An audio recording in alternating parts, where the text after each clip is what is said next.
Okey, ini adalah uh, ini adalah apa um, dari apa information informasi dari kecil hingga sekarang dari kecil kita duduk di rumah panjang Sunway Lagoon rumah nombor 43E dan blok 43 43. Selepas saya meninggal dunia, kita sudah berpindah pergi ke Kajang dengan duduk serumah dengan malong saya dekat Kajang So tetapi sebelum kita melepaskan tangan itu rumah panjang itu kita setiap bulan saya yang pergi ke PKNS untuk membayar bil-bil elektrik, bil-bil air dengan pegawai PKNS itu adalah seorang artis komedian stand up comedy di radio Malaysia.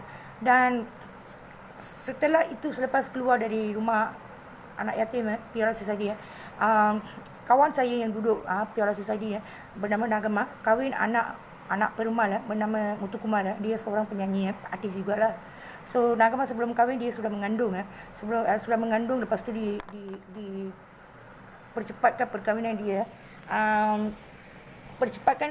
dia dan ada datang acara dari TV Nona untuk perakaman perkahwinan India ditayangkan di TV Malaysia. Selepas pergi dekat sana duit setiap bulan RM50 sebanyak dekat 600 itu sebuah buku biru lagi sebuah buku selepas ayah meninggal anak kepada kakak bapa saya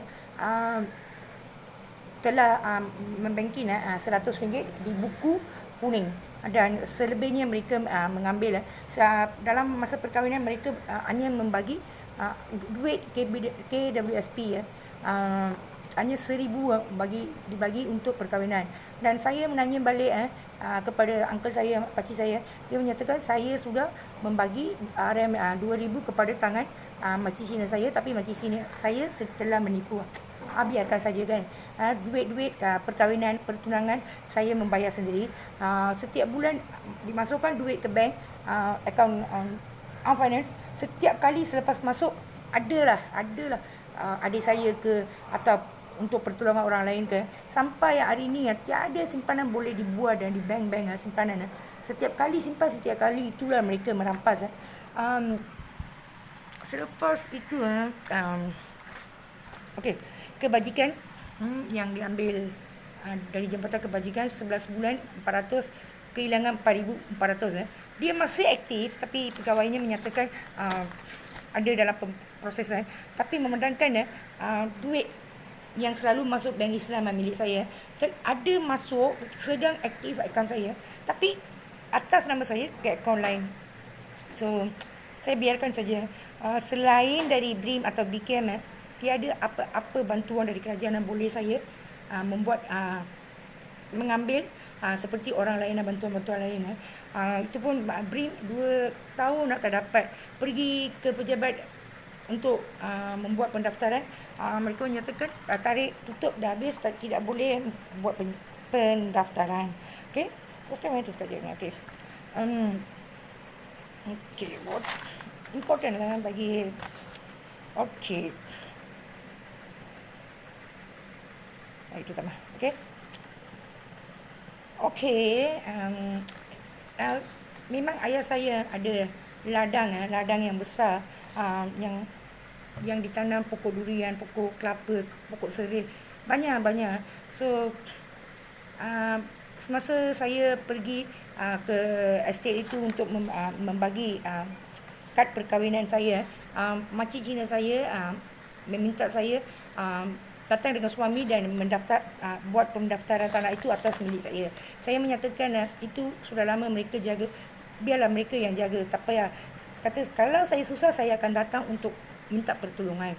So ada sekali ada bapa mertua saya bawa ada di kampung yang dia jaga MIC sudah dikosongkan, ada tanah-tanah yang terbiar tiada penghuni. Dia bawa saya pergi minta untuk pendaftaran atas nama. Saya minta maaf, apa pun kita dapat dengan percuma. Kita tidak boleh membuat sesuatu perkara sebegitu dan memiliki dosa mereka, ketanggisan kesedihan mereka ke atas itu adalah dosa. Kali kedua, ladang bunga melur yang dirampas oleh ketua MIC juga di Skudai, kampung dekat Skudai yang ada statu Kuan Yin itu adalah bawah penjangan Datuk MIC tu dekat sana pun dia membawa saya meminta IC yang untuk pendaftaran tanah-tanah yang tiada penghuni. Saya memberi alasan sembah jangan buat dosa sebegitu atas nama saya. Saya tak akan buat macam tu. Dosa macam kita tak tahu penghuninya ada dekat hospital ke atau pergi ke mana-mana ke, sampai dia datang dekat sini tengok tanah dia dimiliki orang lain. Memang tak betul kan. So seperti saya kata, nombor rumah panjang dulu kecil-kecil saya dulu 43E dan blok 43 ambil salinan cabutan surat mati ayah saya ke atas nama saya. Kali kedua tengok mereka catatkan rumah itu adalah nombor 34, bukan 43E ini 43E, rumah panjang blok 43. So nombor 43 ditukarkan kepada 34. So ini mungkin kalau ada sesuatu keraguan atau mungkin rumah panjang akan dibagi dengan rumah flat kan. Kalau ditaruh alamat yang salah 34E membayangkan 43E mungkin pencarian yang tepat kita tidak dapat. Rumah kita diambil flat, dimiliki flat yang dibagi atas nama siapa. So ini tidak menyusahkan saya, tapi banyak perkara seperti ini sedang berlaku kata saya. Saya membiarkan saja macam biarkan saja, bukan macam tu. Tak ambil penting tentang perkara-perkara sebegini Okey. Kerja di kedai Toto, saya dipaksa kawan dia adalah supervisor dekat kedai Toto Jalan Terus. Dia memaksa saya untuk bukan hanya memaksa, suruh ikut dia dengan kereta dia pergi ke jambatan LHDN pejabat depan bangunan LHDN ada satu shopping complex kan. So sana ada pejabat untuk pendaftaran rumah PPL. So saya pergi ikut dia, hanya cuba nasib sajalah, bukan nak betul-betul kan. Cuba nasib dah lah 3 bulan 4 bulan. Pada masa bulan ke-5 saya bekerja dekat kedai Toto, tapi ada keluarga Melayu yang berniaga baju Melayu, baju so tengok kadang nak hujan saya sering sapu budak yang anak mereka yang baru merangkak untuk bangun berjalan turun tangga simen tepi kedai Toto. Kerana saya dengan pantas pergi dukung budak tu, kerana sudah 3 kali 4 kali ada uncle Cina yang tergelincir jatuh licin dekat sana. Saya seliuk bengkak pakcik Cina tu, uncle kata you banyak baik punya orang. Saya bawa itu tiger balm, sapu kaki dia, saya bangunkan angkut dia, suruh dia rehat. Lepas tu seorang uncle India jatuh pula, saya buat seperti itu juga. Lepas tu ada seorang wanita yang jatuh. Saya tidak tahu tepi tangga simen tu selalu ada orang jatuh. So tengok takut dah budak tu jatuh, budak kecil. Saya dukung dia, sepantas dukung, saya pun jatuh. Kenapa saya tidak tahu, tiba-tiba kaki saya terasa ada macam ada connection, bunyi connection tulang jatuh. Lepas tu retak 3 tempat. Dengan tiada orang yang bantu saya. Saya ambil payung, balik dari kerja dengan enyuk-enyuk dah balik rumah. Hari keesokan pergi bawa kerusi, mandi, sudah bersiap untuk pergi kerja balik kedai Toto. Tengok tidak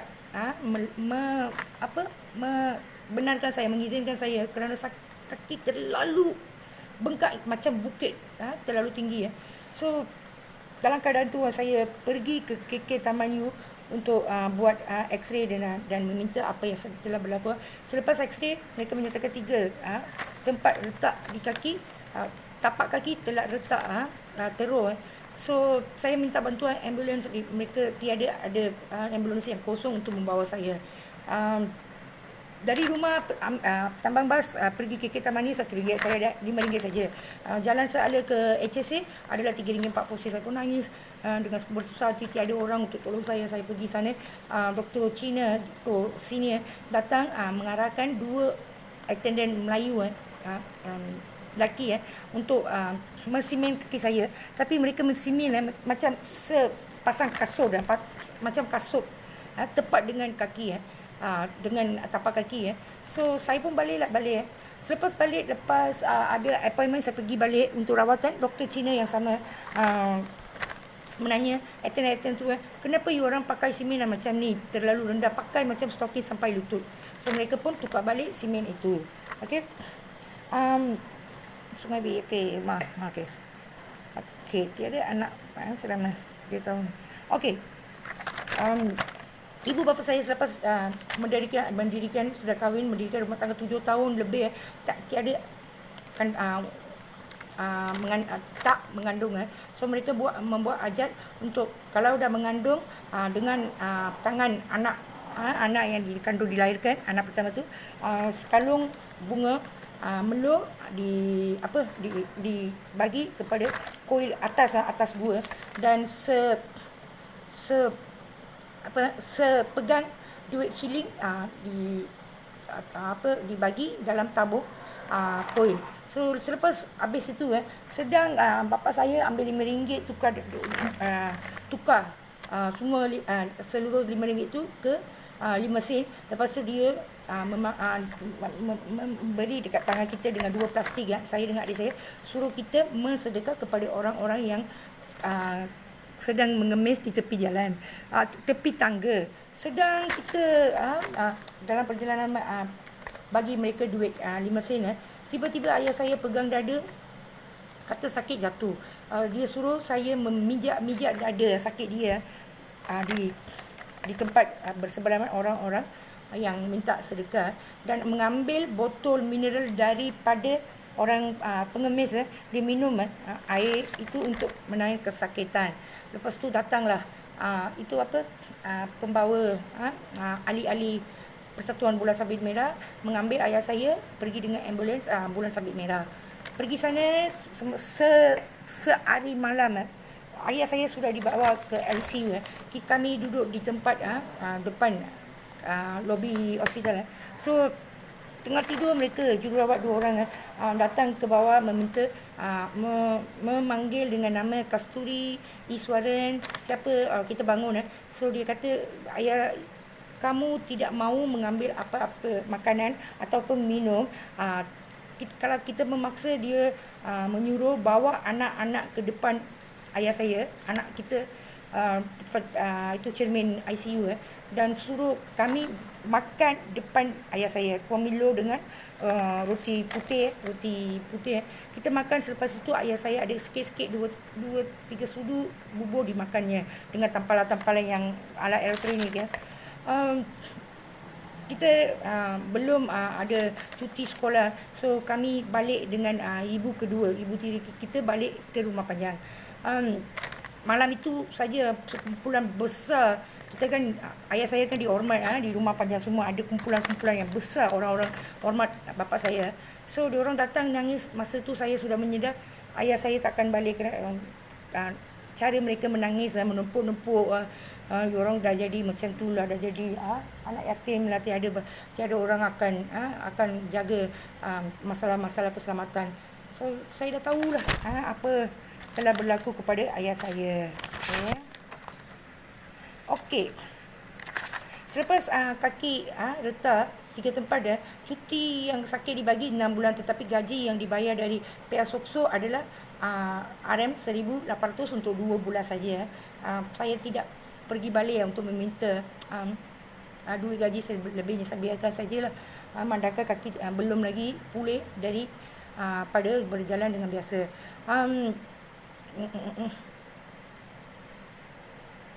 Okey. pada masa hidup dengan suami yang belum cerai, ada tegangan, ada pergaduhan, tapi kita masih bersama. Datangnya borang-borang untuk penyelesaian cukai harta. Tengok suami ada kerja dekat Singapura, so dia ada borang untuk penyelesaian cukai harta, boleh dikatakan lah. Tapi saya tak kerja, datang borang untuk membuat kiraan untuk settle borang cukai harta. Saya berasa mangga, saya tak ambil serius.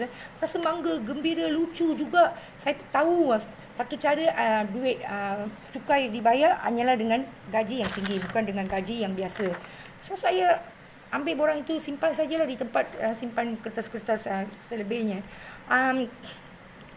Tiba-tiba saya ada statement dari bank Standard Chartered datang ke atas nama saya, baki adalah 8 sen. Saya memandangkan alamak, ada pula borang cukai harta, ada pula baki statement dari Standard Chartered. So saya tidak mahu membiarkan sebegitu saja. Tengok apa yang sedang berlaku.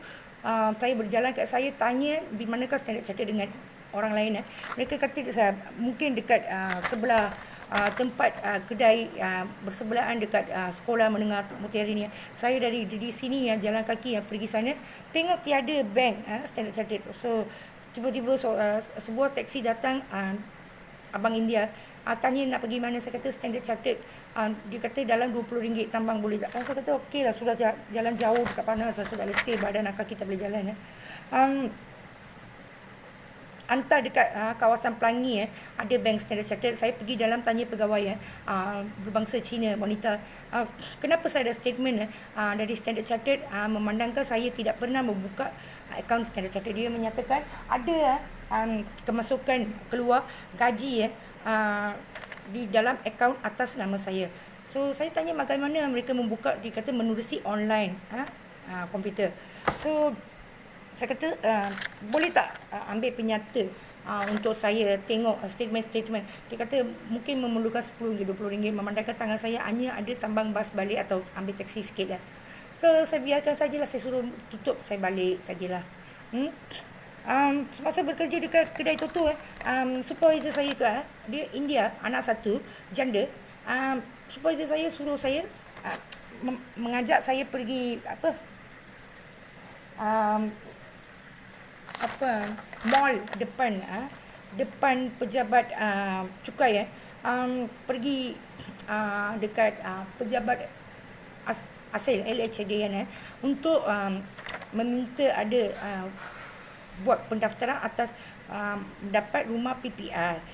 Tengok memandangkan sudah 4 bulan tengok budak Melayu bisnes yang dibuat dan budak Melayu tu jatuh, saya pun jatuh, letak kaki Lepas letak kaki sebulan baru sampai ada borang, ada rumah untuk saya atas nama saya.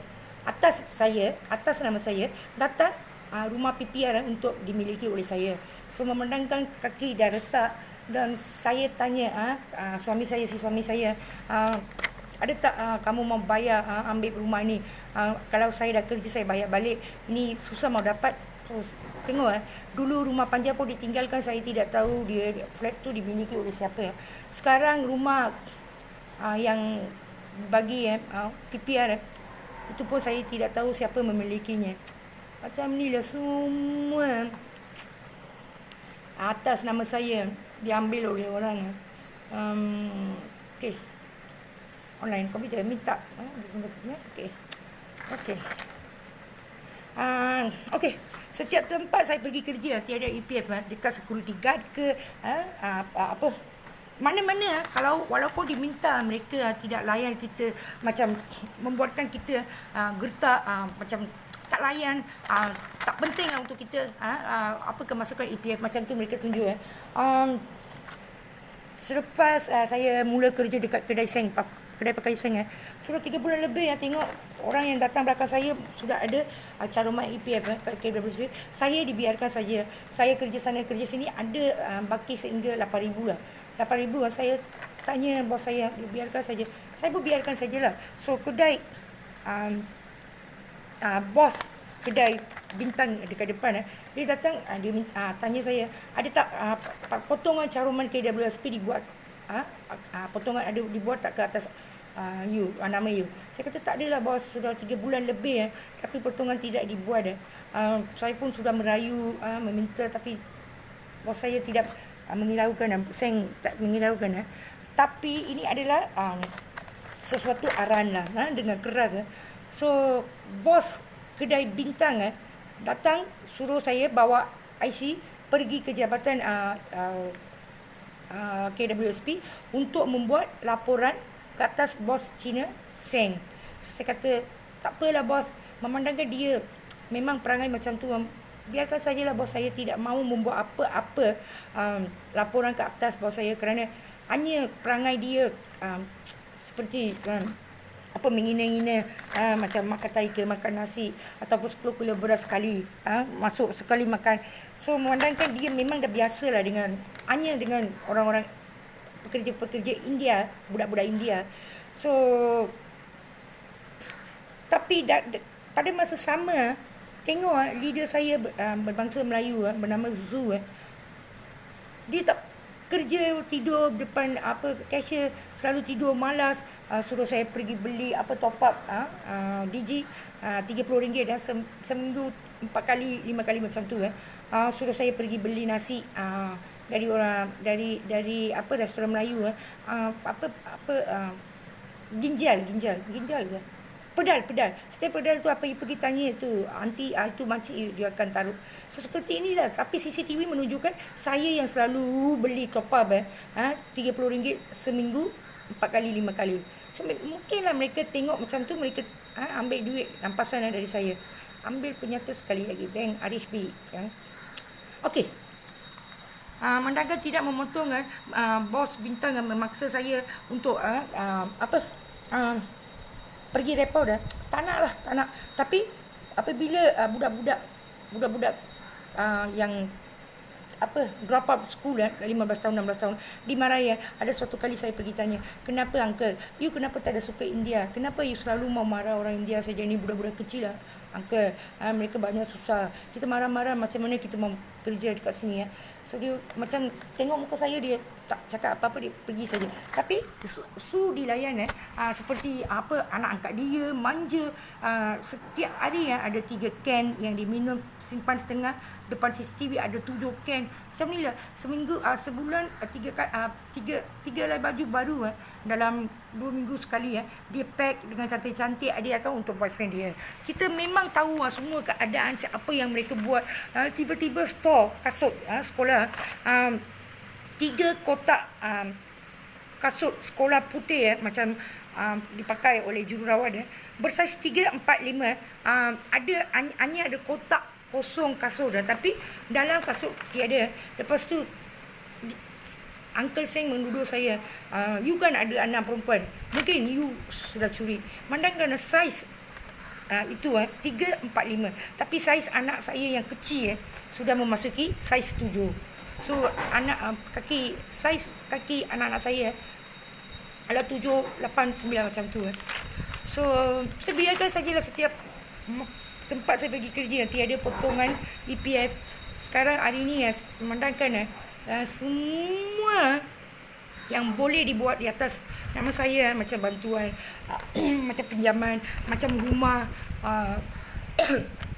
macam apa yang boleh layak untuk saya miliki daripada kerajaan, semua dibuat, tapi diorang ambil atas nama mereka. So kali terakhir saya membuka akaun RHB di Kilang Atta. Mereka suruh membuka akaun RHB. Saya pergi buka, setiap kali akhiran akhir ada 50, tapi dalam nak pergi ambil sudah hilang RM30. Sampai ini berlaku 3 kali saya tanya, ada ini RHB ada update setiap update dimakan RM30. Lepas tu mereka suruh balik saya untuk bagi RM20 untuk mengaktifkan balik akaun. Pada masa akhir saya cek KWSP saya ada 8,000. Itu hanyalah setakat yang ada dekat saya, itu hanyalah duit yang kecil. Tak ada penyimpanan, tak ada harta, tak ada apa-apa atas nama saya. Dan dalam 2 bulan lepas saya nak pergi balik cek penyata kerana semua ahli keluarga saya banyak kehilangan duit-duit macam ni, duit simpanan dari bank, duit KWSP, duit yang dibagi dalam atas bantuan kerajaan. So 2 bulan lepas saya nak pergi ke bank RHB balik untuk cek balik ada tak duit saya, tapi banknya sudah ditutup. Tiada bank RHB dekat sana, sudah ditutup. Sekarang saya sangsi duit KWSP yang hanya tinggal 8,000 saja. Saya ingat mungkinlah, kemungkinan besar mungkin tiada dalam akaun saya lah.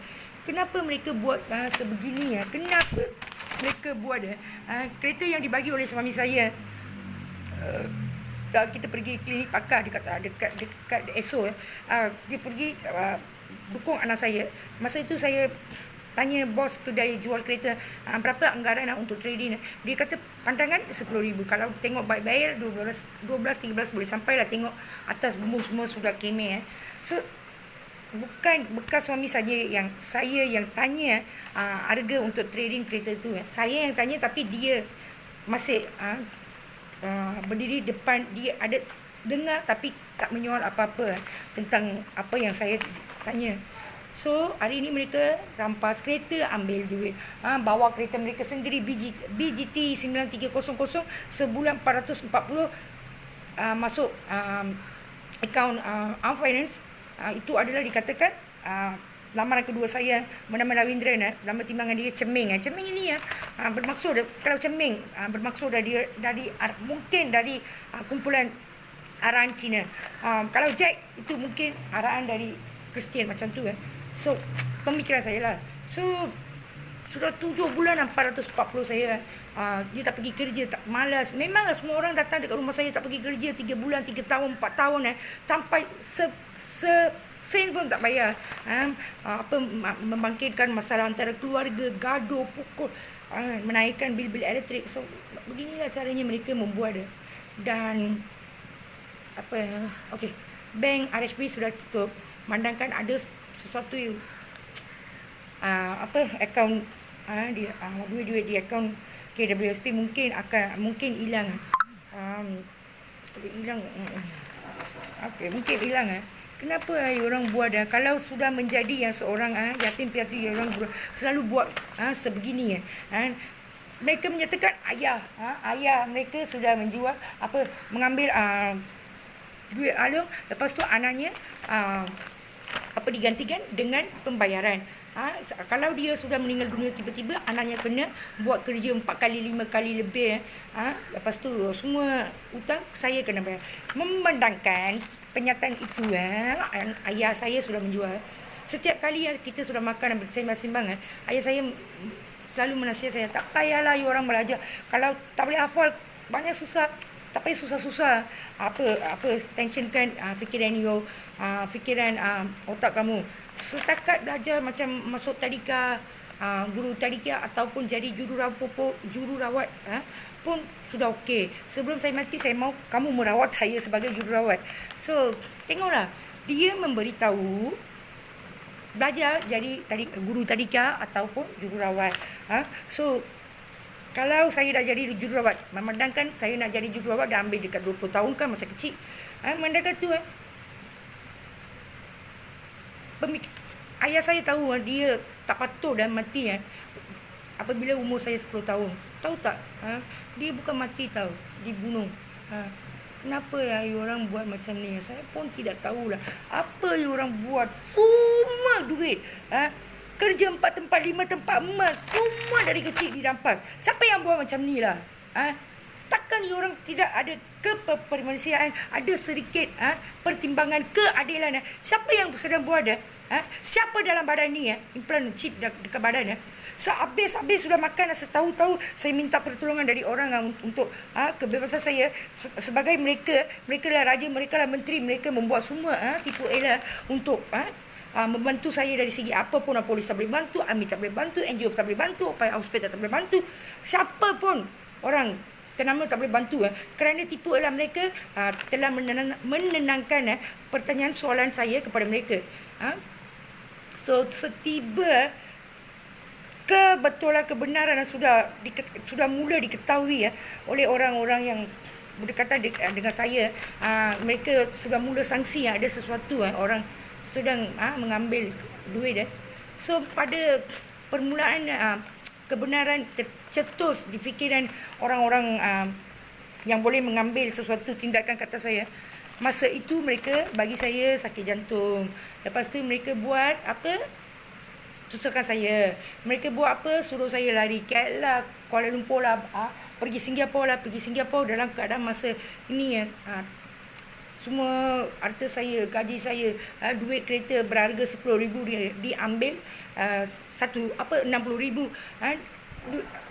semua barang, semua duit-duit kutu berharga RM250 ditipu, tidak dibayar.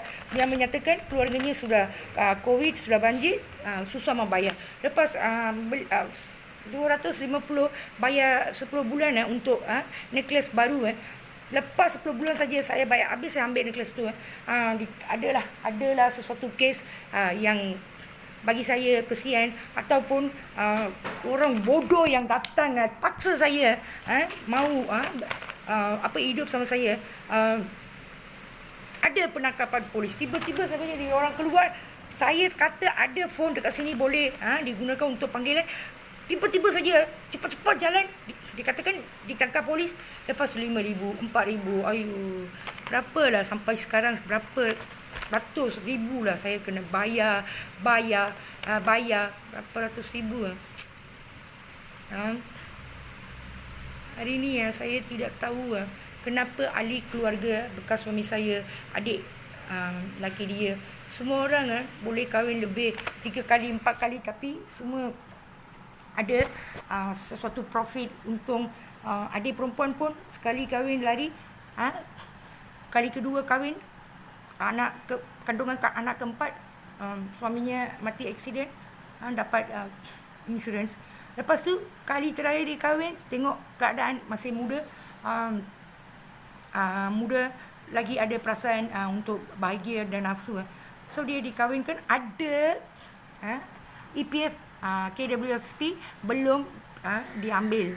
So saya di sini menyatakan ini adalah arahan sesuatu pegawai ke menteri ke, I tidak tahu. Mereka mengarahkan dengan paksa membuat perbuatan ini semua kepada diri kami yang tiada pertolongan, yatim piatu, tiada apa-apa sokongan, dengan paksa, seperti mereka sendiri yang buat. Seperti anak saya pun hari ini diorang buat macam tu, tapi dengan menunjukkan dia yang buat, dia yang degil, dia stubborn. Siapakah orang ini? Apa yang diorang mahu? Diorang tak ada tangan kaki ke? Pengajaran keluarga pengajaran adat kita, pengajaran Tuhan kita tak ajar kita berlaku adil, bekerja keras, tak beritahu macam tu. Semua kena ambil kalau orang tak ada sokongan. Ini saya tidak tahu anak-anak saya dijual dekat mana. Dibawa kepada pihak keluarga pakcik, keluarga dari Perak, dekat Pulau Hitam. Saya ikut ibu dia, makcik suami saya. Hanya sebulan sekali ke 2 kali ke, lebih-lebih 3-4 kali lah pergi buat bisnes pakaian. Diorang, anak-anak mereka menjaga sebulan dalam 3 kali lah, 2 kali. Tapi mereka, anak saya cuti, sedang belajar, sedang mengulang kaji. Bagi anak dia pergi bridling 3 bulan hingga 6 bulan. Pergi bridling anak makcik yang bagi kebenaran untuk suami saya, membagi kebenaran atas bawa kejagaan mereka dekat rumah ini. Setiap kali saya makan sesuatu pun marah anak saya, patahkan tangan you, potong tangan you. Dia orang marah macam tu suami saya. Tapi pergi sana sebulan hanya untuk makan, jumlahnya 1,000. Kenapalah orang buat macam ni? Sekarang saya tahu pasangan-pasangan kita tidak membuat sebegini atas relaan atau atas ketamakan duit besar. Tapi ini berlaku atas paksaan, twist the story ke atas nama orang lain. Kita menyalahkan bekas keluarga suami kita mertua yang buat, tapi tidak benar sekali. Hanya twist the story. Dari kecil mereka makan semua untuk membunuh bapa saya. Setiba masa ibu ada ibu masih hidup, semua ketipuan elak mereka tidak boleh disuruhkan, kerana implan dia pun menyimpan semua bukti. Orang kata apa, anak sudah dijual kan, semua bukti ada dalam data dia. Sekarang orang menyatakan ada pendaftaran insurans haram. You orang ni siapalah? Siapa punya anak, siapa yang insurans lah? Pergilah lahirkan 10 anak ke 20 anak. Bagilah. Buat pendaftaran, bayar 10 insurans ke atas mereka. Lepas tu tolak mereka jalan raya. Kerana dari kecil saya memang dilanggar sebanyak 10 kali. Ada cubaan untuk membunuh lebih dari 30 kali. Orang hari ni kata ini adalah atas insurans. Saya mengandung, membawa sebelum 2 tahun, tidak mengandung, tidak pernah dipaksa untuk exercise kuat. Lepas saya pun tidak menyedari saya mengandung. Diorang bawa isteri kawan suami saya bawa buat naik bukit jatuh macam tu. Keras. Ini hanya untuk bukan insurans. Anak dalam kandungan bukan untuk insurans. Tolonglah. Sudah berapa kali tahu anak saya pun dalam keadaan sama macam saya, ada banyak cubaan untuk membunuh. Sekarang you cakap untuk insurans. Anak dalam kandungan apa pula? Berapa kalilah insurans? Ini hanya tipu elak. Kerana kita pun tahu, orang pun tahu orang yang merampas harta tanah semua rumah-rumah yang dibagi oleh kerajaan atas nama saya, semua rumah yang rumah panjang yang ditinggalkan dapat memiliki rumah flat, semua orang ambil. Hari ni orang mau bunuh. Okey, harta tanah itu kalau saya yang tiada, anak saya darah daging, bapa saya ada warisan harta tu, pergilah ambillah, makanlah, pergilah buat satu lubang tidur, masuk kubur sajalah orang hidup dekat sana. Kita tidak mahu, kita hanya memerlukan keluarga kita dibagi dengan duduk serumah macam seperti orang-orang lain, keluarga-keluarga lain, memandangkan semua orang dekat sini dengan keluarga mereka, hidup bahagia. Apa yang orang buat? Hari ni saya telefon sudah 3 bulan, saya telefon satu kembar daripada kembar besar. Hari ni tak dapat menghubungi mereka.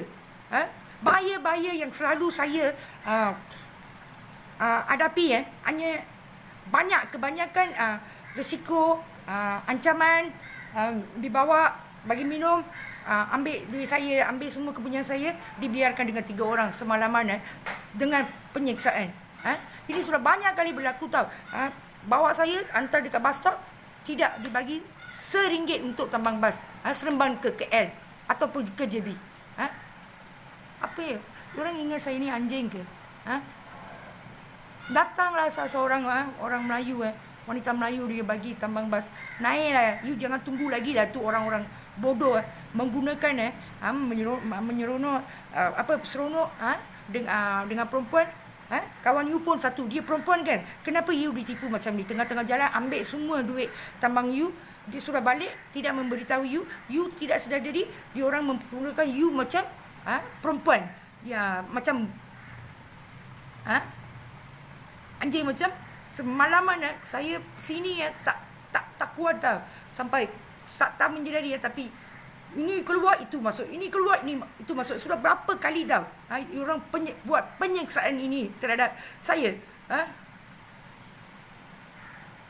Tolonglah, insaflah. Insaf. Sudah cukup. Setiap orang yang datang menjanjikan hidup dengan kita, membagi kebahagiaan yang boleh, setakat boleh. Tapi diorang balik pajak gadai emas saya yang saya pakai 3,000. Duit dari pembayaran untuk suami di Mahkamah Juana dulu dia orang tinggal 2-3 tahun tak bayar sesen pun lepas itu mereka mengarahkan saya ambil, kalau lepas 3 tahun ambil duit jamin itu bernilai 2,000 simpan untuk sewa 2 tahun lebih, anak dia, suami dia semua makan minum 2,000. Saya ambil duit itu orang yang datang akhir menamai segala badi itu pun dia ambil memberi alasan. Kawan saya yang saya dulu kerja bernama Tin Nuri di pub Talabadi dia memang orang India, tapi kerana manager itu beragama India, Telugu ke Malayalam kita tidak tahulah, dia telah memeluk Islam, so dia ada hubungan so dia Tin Nuri pun dipaksa untuk memeluk Islam. Selepas memeluk manager Talabadi pub yang sudah peluk Muslim Islam sudah tidak tidak mahu tengok keadaan ini Tin Muli Tin Muli itu peluk Islam jadi Nurjan. Telah keluarga, anak-anak, cucu-cucu dah ada, sudah macam tak larat lagi yang nak jaga keperluan Nurjahan. Biarkan saja. Saya sebagai yang dulu bekerja bersama dia, walaupun di India ke sudah convert kepada apa ke, dia menyewa sebuah rumah hanya untuk seorang. Dia pergi menyewa rumah ujung. So saya pun tanya, kenapa you seorang sikit barang, kenapa you mau sewa rumah ujung? Tengok-tengok lepas 3 bulan tak bayar, pemilik rumah tu meminta untuk membayar 3,000. Saya bagi tahu, tak memandang Islam ke, Muslim ke, India ke, tapi you orang buat saya macam seorang zombie macam sebuah mesin yang tanpa berhenti kerja semua duit harta semua diambil, dirampas sampai air mau itu mesin itu mau korup dah, dimanipulate, dijadikan jahat,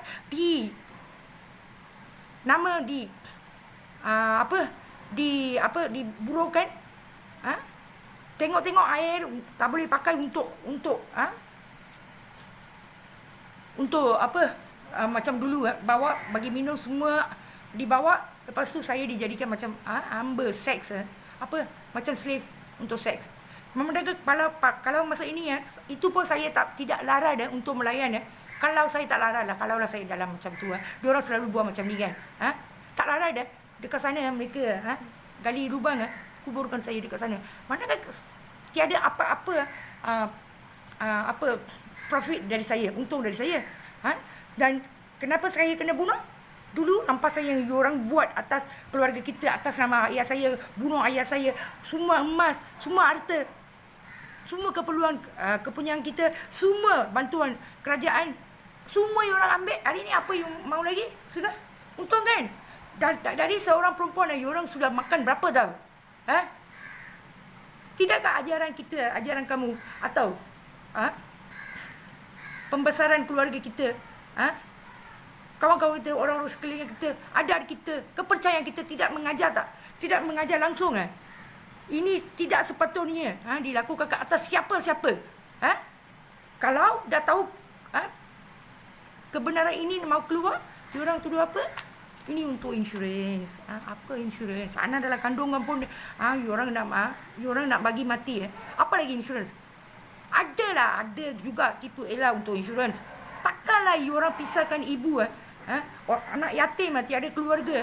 Ini anak-anak saya lah keluarga pertama yang saya wujudkan dalam diri saya. Inilah keluarga saya. Itu pun orang pisahkan kerana orang tak mahu satu sama lain tahu kebenaran apa yang orang sedang buat. Kalau satu sama lain sudah berjumpa, sudah mengetahui kebenaran baru orang takut. So sebelum itu dalam 44 tahun ni saya disuruh, dipaksa dibuat sesuatu tanpa penyedaran orang lain. Adik saya dibuat tanpa penyedaran saya. Anak lelaki dibuat tanpa penyedaran keluarga yang lain. So satu sama lain tidak mengetahui angkara kejam. Bodoh. Kalau kita sudah menjumpai setiap seorang baru kita tahu orang buat apa. Tolong berhenti buat macam ni.